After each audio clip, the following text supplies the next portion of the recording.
अस्सलाम वालेकुम जी। Industrial biomass private limited की तरफ से आपकी खिदमत में हाजिर हैं। आज का हमारा एक टॉपिक है बायोमास। ये बायोमास हमारी कंपनी का भी नाम है और अक्सर लोग हमें पूछ रहे होते हैं जी बायोमास है क्या, इसका क्या मीनिंग होता है।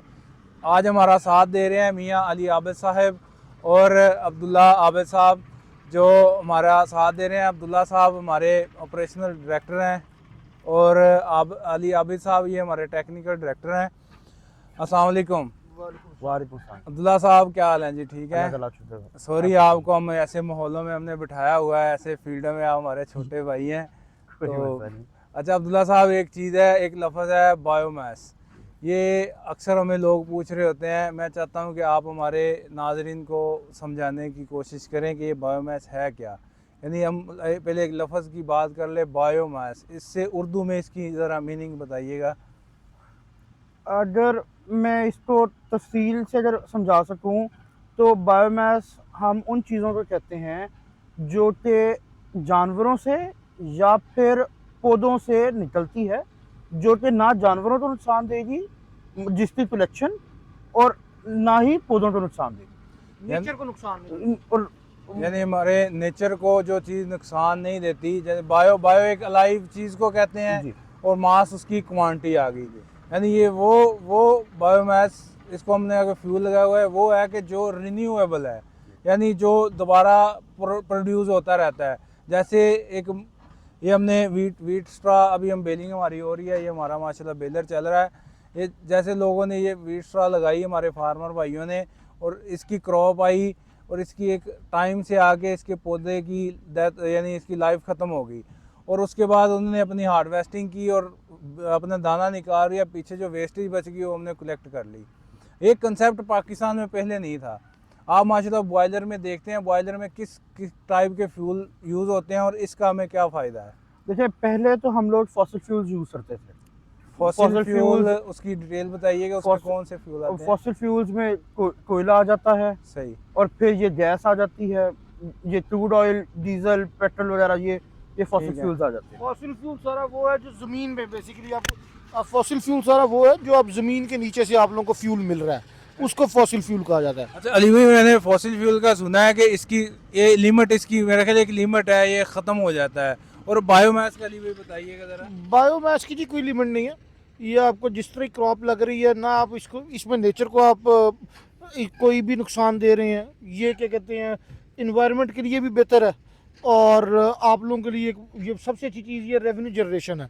इसमें सबसे पहले आप अपने नाजरीन को ये बताएं जी कि आप लोगों के पास पाकिस्तान में बायोमास फ्यूल है कौन कौन सा, जो हम लोग के अभी हम लोग पाकिस्तान में हमारी कलेक्शन हो रही है। इसमें रिजवान साहब आप भी बताएं, अब्दुल्ला साहब आप भी बताएं कि आप लोगों के पास कौन कौन से ऐसे फ्यूल है जो जिसको आप बायोमास कहते हैं, जो आप लोग अपनी फैक्ट्रियों में हम लोग अपनी फैक्ट्रियों में परचेज कर रहे हैं, उसका बताएं आप लोग।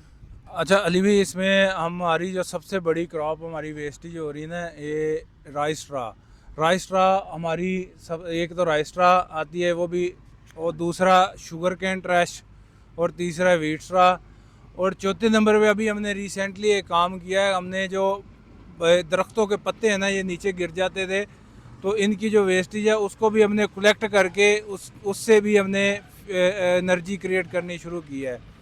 तो अब्दुल्ला साहब, ये आप बताइएगा कि बायोमास को चलाने में या दूसरे फ्यूल को चलाने में क्या कोई आसानी आ रही है हमें, या मसले मसाइल आ रहे हैं। सर देखिए, अगर हम नेचुरल इम्पैक्ट से देखें तो बायोमास यूज़ करना ज़्यादा बेहतर है। देखिए, आपने जो भी चीज़ ज़मीन के अंदर से निकालनी है, आपने एक उसका बैड इम्पैक्ट छोड़ना है इस ज़मीन के ऊपर। तो आप अगर बायोमास कलेक्ट कर रहे हैं तो वो नेचर को कोई इफेक्ट नहीं करती। तो इस वजह से, और बाकी ऑपरेशनल वाइज कोई इशू नहीं है। जिस तरह हमारा कोयला चलता है, जिस तरह हमारी गैस पे लोड बॉयलर्स चलाते हैं, उसी तरह ही बायोमास भी चल रहा है। पाकिस्तान में भी ज़्यादा टेक्नोलॉजी नहीं आई, लेकिन ये आहिस्ता आहिस्ता आ रही है, और बाहर की दुनिया में तो लोग इससे डीजल भी बनाना शुरू हो गए हैं। लोग बायोमास को यूज़ करके, अमेरिका के अंदर डीजल भी बनता है।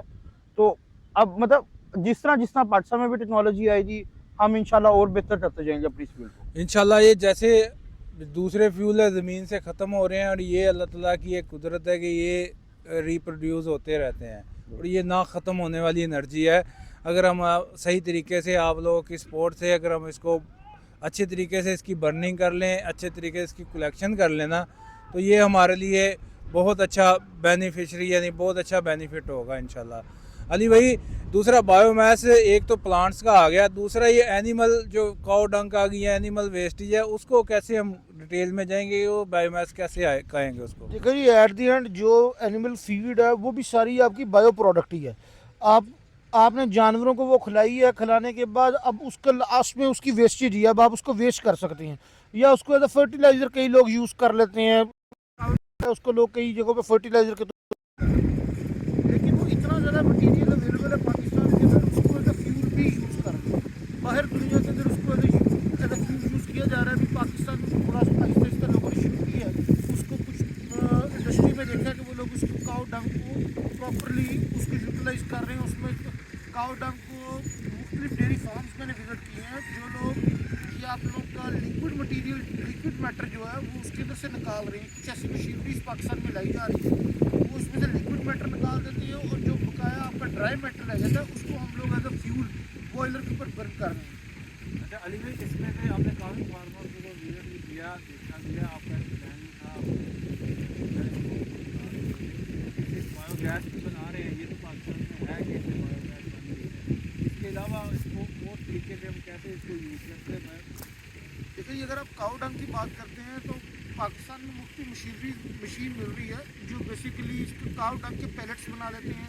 काउ डंक के लिए काउ डंक की एक स्टिक बन जाती है, वो आप यूट्यूब पे जाकर सर्च करेंगे आपको मुख्तलिफ लोग मिल जाएंगे जो इस तरह का काम कर रहे हैं। उसके है तो बेसिकली जो काउ खा रही है वो बेसिकली है यही मटीरियल जिसके ऊपर, जिस बेल के ऊपर हम बैठे हुए हैं, ये जिसको हमारी जुबान में तूड़ी कहा जाता है, ये तूड़ी ही है जो खा रही है। अब जो डाइजेस्ट नहीं हुई होती वो जब ड्राई करके दोबारा फिर यूटिलाइज कर लेंगे तो वो एज अ फ्यूल अच्छा फ्यूल है और एनर्जी में हम लोग को फ़ायदा देगा इंशाल्लाह जी। वो जैसे अली भाई ने उसको बताया कि ये काउ डंक के पायलट, इस पर हमारी थोड़ी मसरूफियात की वजह से जो प्रोजेक्ट हमारे चल रहे थे जिसमें हम प्रॉपर टाइम नहीं दे पाए, इंशाल्लाह जैसे ही वो कामयाब होगा तो आप लोगों के साथ वो भी हम एक्सपीरियंस शेयर करेंगे कि इससे हम कैसे इसको एज ए फ्यूल कैसे यूज़ करें। कि हमारा जो मेन मकसद है कि हमारा ये कोई भी जितनी भी हमारी चीज़ें हैं वो कम से कम वेस्टेज में जाए, कम से कम ज़ाया हों, तो उसको हम यूटिलाइज़ कर सकें। रिजवान भाई, इसमें मैं आपको बताऊँ, जिसमें आपने कहा कि पैलेटाइजेशन जो इसकी वो हो रही है, लोग बना रहे हैं, ये कोई बहुत बड़ी मशीन नहीं है, ये छोटी मशीन है, ये लोग इस चीज़ को बना रहे हैं, लोग मार्केट के अंदर ये इस्तेमाल हो रही है। पहले आप यूट्यूब पे जाके काउ डंक फ्यूल लिखेंगे आपको नज़र आएगा, उसमें लोग ये बना रहे हैं और इसको मार्केट के अंदर सेल कर रहे हैं डिफरेंट जगहों पे। अच्छा, जहाँ तक रिजवान भाई मेरा जो ख्याल है, आप लोगों को मेन चीज़ आप लोगों के साथ मिलकर मैं भी जो फ्यूल हम लोग सबसे ज़्यादा चीज़ लोगों के लिए इंफॉर्मेशन के लिए ये होगी बायोमास के अंदर चीज़ें कौन कौन सी हैं। मुझे लगता है अभी आप लोगों ने थोड़ी वो कम बताई है। मेरे ख्याल से कॉर्न कॉब जिसको कहें आप लोग तुक्का, हम लोग तुक्का कहते हैं, जो छली के अंदर बेसिकली आता है, ये पाकिस्तान में अपना बहुत ज़्यादा यूज़ हो रहा है। उसके बाद कॉर्न स्टैक जिसको बेसिकली टांडा कहा जाता है, जो जिसके ऊपर मकई लगी होती है, वो एक टांडा यूज़ होता है।